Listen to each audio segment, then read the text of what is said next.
Hi everyone, it's Fiona here from FionaMarks.com, and I am today going to be talking about trying to recreate a bit of a session that I just had as a summary, because sometimes when we have a session, we don't record it. We have a great conversation, notes are taken, everything makes sense, and then you leave the session and you want to explain it to your friends or your loved ones, your family, and everything that made sense, suddenly it doesn't, click together anymore. So I've had a request to go back and provide some notes. And the thing is, when I do the research for the session, I wrote copious notes, like, I don't know, 6-7 pages of notes. But mostly it's in my own shorthand and it's all a bit technical. And in fact, what happens when we speak in person during the session, it's the fact that the client is there and I'm there, we're both present, we kind of co-create this meaning in the chart. So my notes, if I sent them to you, would be really technical and wouldn't necessarily talk about everything that we talked about. So here we are. I'm going to try and recap some of the main themes.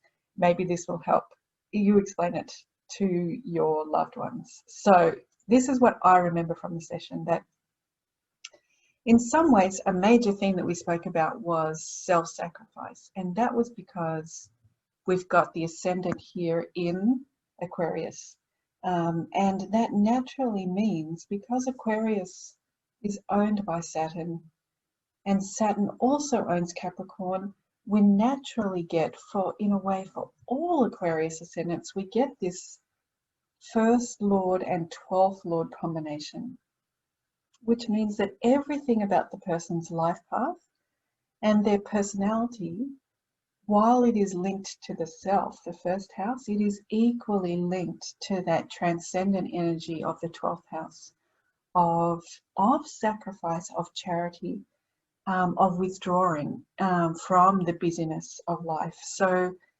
for all Aquarius ascendants, we can often speak about that. So certainly that was a theme.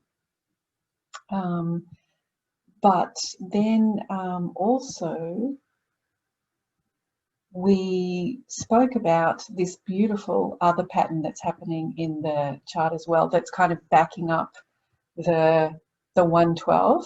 Okay, let me see if I can do all of that. The first one I want to point out to you is, have a look here at the sun. Actually owns the 7th house of Leo and is in the 6th house. So we're repeating that pattern, that it's in its own 12th house. Then let's see if we can pick another color that we'll be able to see. We've got Mercury in the 7th house, owns the 8th house. So we see another pattern repeating there. And then what have we got?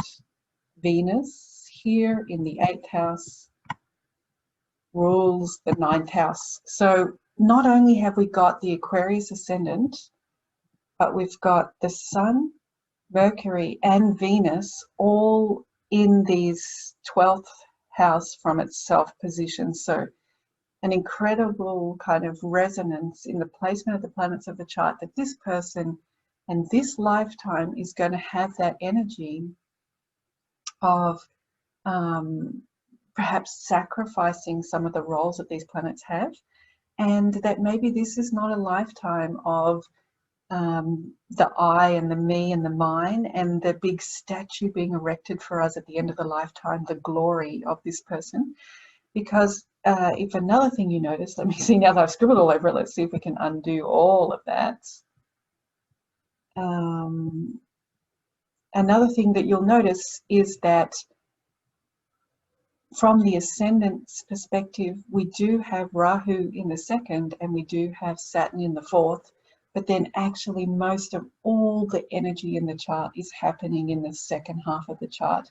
So I always feel like that also gives an indication that the person's life is going to be more about others and more about giving the self to others. So we talked about all of those kind of factors. And then there were some questions that were asked in the intake form, and one of them was around purpose and life purpose. And this was put quite beautifully by the person. And what's the first thing that we're going to have a look at? We're going to look for the 9th house, because it is the 9th house that is considered the house of purpose and meaning. And the first thing that we can notice there is that the 9th house is taking place in Libra, which has got its own energy around being very balanced and taking into account all the consequences rather than being impulsive. And what do we notice? That, as we already pointed out, we've got Venus in the 8th house. So it is, we already noticed that it's in its own 12th house, but as well as that, it is in Virgo, which is its debilitation sign. So the Lord of Purpose is here debilitated in Virgo. So of course we're going to expect that the person is going to ask questions about their life purpose, because their Lord of life purpose is debilitated. So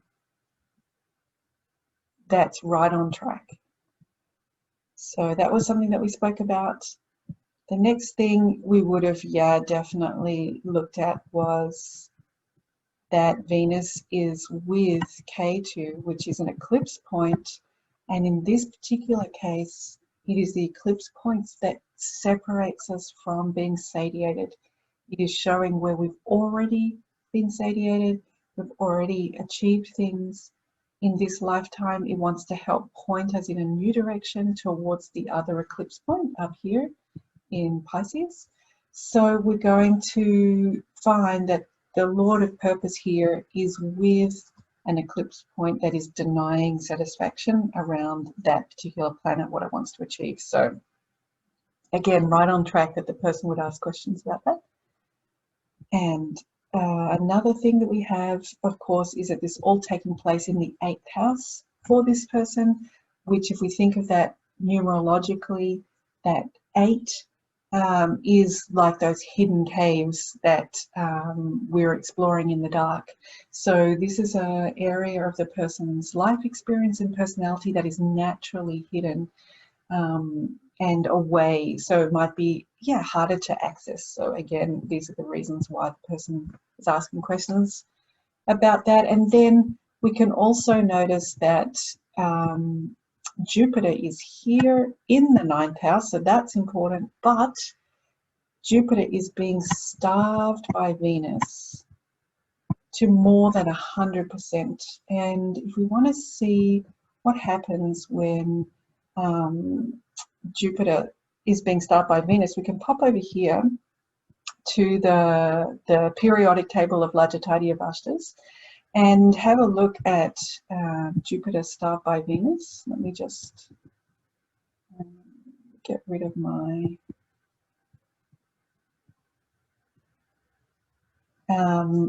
what happens when Jupiter is starved by Venus? She accidentally changes Jupiter's focus from enjoy to enjoy. That is, to seeking fulfillment externally rather than internally. And this is really important because Jupiter is that capacity for contentment that comes from deep inside, from our alignment with truth, from our alignment with reality.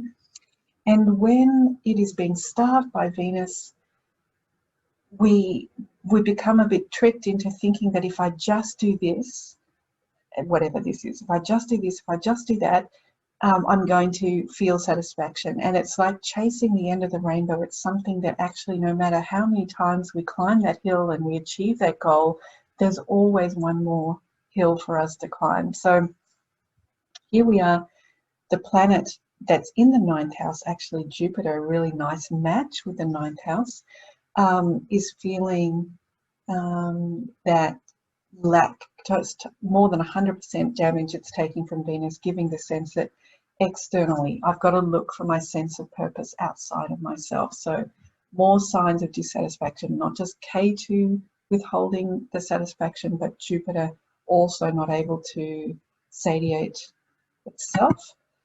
And then another important thing that's going on in the chart is Mars here. Oops, I need to be drawing again. Hold on. Yep, Mars.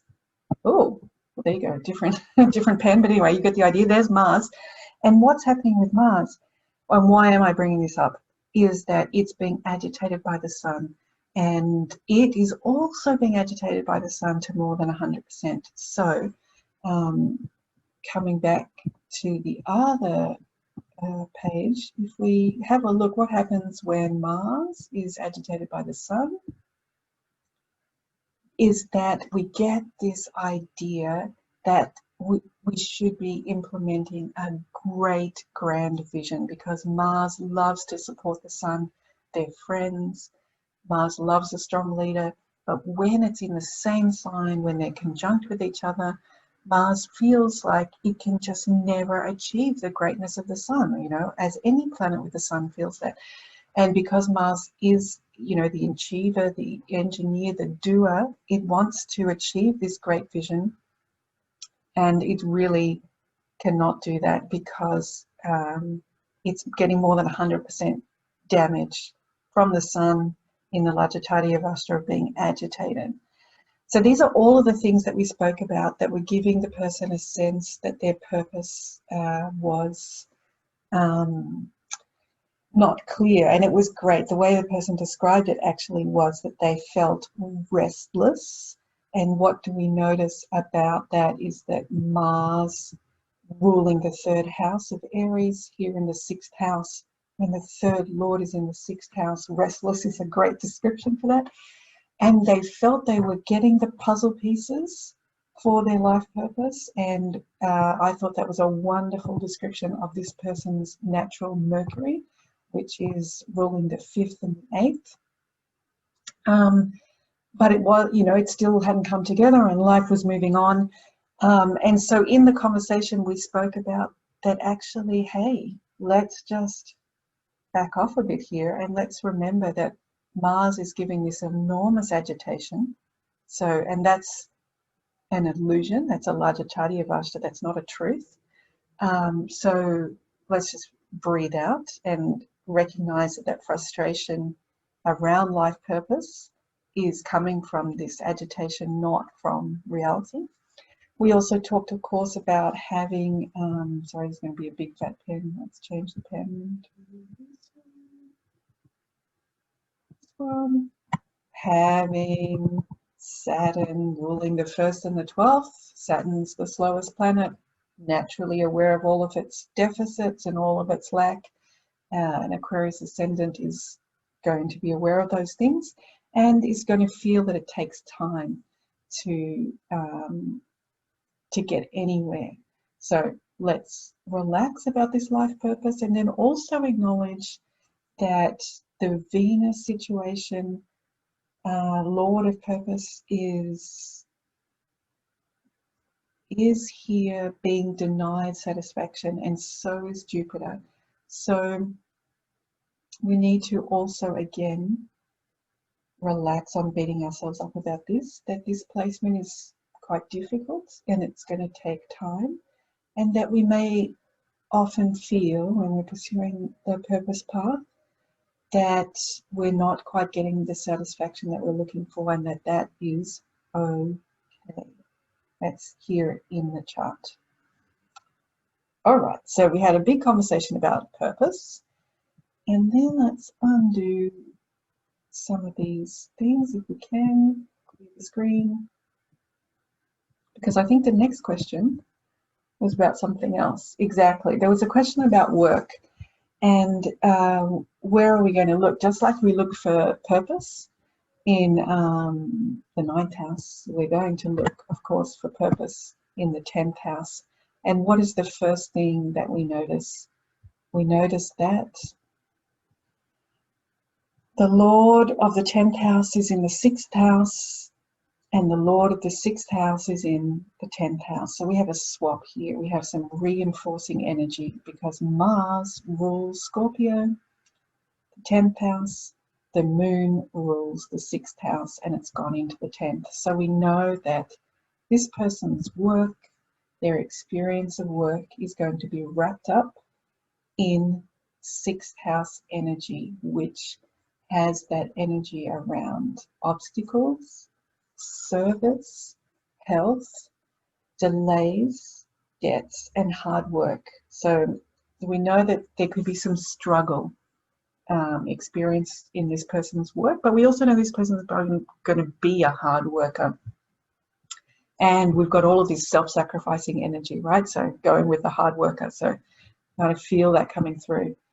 And just to point out that not only is the 10th Lord in the 6th house, but we've also got the 3rd Lord, obviously, for Mars, and we've got the 7th Lord in the 6th house. So there's a lot of 6th house energy combined with the moon also being involved in the 6th house. So we want to acknowledge that this lifetime, this person's experience with work and in general their experience with life is going to have this hard work, this daily attention, the importance of routine. May not be a lot of glory here. This is also the house of the servant. And there may be obstacles and just things delayed and take time, which again matches up with the idea of the ascendant being ruled by Saturn. And then the important thing also to highlight is that Mars is debilitated here in Cancer, and the moon is in its debilitation sign here in Scorpio. Although it's not quite in the debilitation window, it's in the sign. So it's in enemy dignity. So, you know, this is an area where we may be experiencing struggle. But what we did talk about in the session was any interest in health, in nutrition, in daily routines. That is something that we can bring to our work. We could also bring this real peer-based counseling or guidance for people, because we've got this Saturn ascendant, also Saturn ruling the 12th house. So the person has experienced loss and hardship. We've got a lot of 6th house energy, so we know that there's going to have been hardship as well. There's going to be possibly health issues. So what we spoke about, what I remember speaking about was the opportunity to, as a humble peer, colleague of humanity, to counsel people about their health, to help them through their own health journeys and spiritual health journeys. So we talked largely about that. And that just brings a little bit in that theme that we spoke about on the call, but I haven't brought up so much in the video, is that we do have Rahu here in the 2nd. And that's, can you see here, we've got Rahu in the 2nd, we've got these planets in the 6th, and we've got this planet in the 10th. So we've got plenty of energy in these Arthur houses, in the hardworking houses. But Rahu in the 2nd is going to indicate that trauma in the early childhood or in the family. We've got the Saturn ascendant aware of their wounds and their lack. We've got the 6th house of obstacles and probably health issues. And then we've got the 10th Lord in the 6th house. So for all of these reasons, we've got the opportunity to counsel people on a peer-to-peer level, but also why I just brought in Rahu at that work level is that this is the lifetime where those eclipse points are asking for this person to bring their independence, to work to create their own resources, even if they feel inept, even if they feel that they're not making progress. This is actually the direction the chart is a little bit pointing towards, so that the person experiences some hardship in that area and maybe is not supported by other people's resources, is actually all here to support the theme of the chart, which obviously has a lot of emphasis around the Arthur houses of working and honest hard work. Okay, so there's a summary of some of the themes. I hope that helps you remember what the conversation was about and helps you to share with the people important in your life, to give them an insight into some of the harmony that's in your chart. And then, of course, for other people watching, if you got something from looking at the way that I work and you would like to have a reading, I'll put the details there in the description box. But if you've been watching this and you want to know more about these Lajatati Avastas, please give me, get in touch, come and have a session, or you can download this periodic table from my website and have a look at how the Lajatati Avastas are playing out in your life. Okay, hope that helps.